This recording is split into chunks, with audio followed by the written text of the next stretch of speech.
L-iskema li ħabbar il-Gvern Laburista biex pensjonanti jisselfu l-flus billi jitfaw id-dar tagħhom bħala garanzija huwa għadd iddisprat mill-Gvern.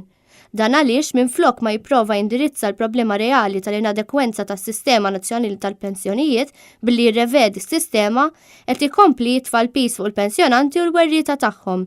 Iddikjara dan il-Partit Nazzjonalista fi stqarrija maħruġa minn Mario De Marco, kelliem tal-Oppożizzjoni dwar il-finanzi, u Claudio Grech, kelliem tal-Oppożizzjoni dwar il-benesseri tal-familja, is-solidarità soċjali, il-pensjonijiet, id-drittijiet tat-tfal u tat-tarbija fil-ġuf.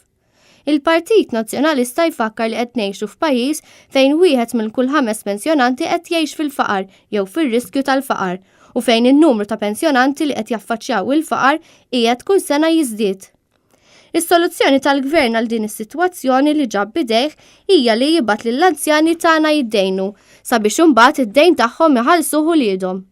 L-anzjani u l-pensjonanti tagħna illum għandhom bżonn il-flus mhux biex isifru, mhux biex jagħmlu l-kapriċċi imma biex jixtru l-affarijiet essenzjali inkluż l-ikel u l-mediċini.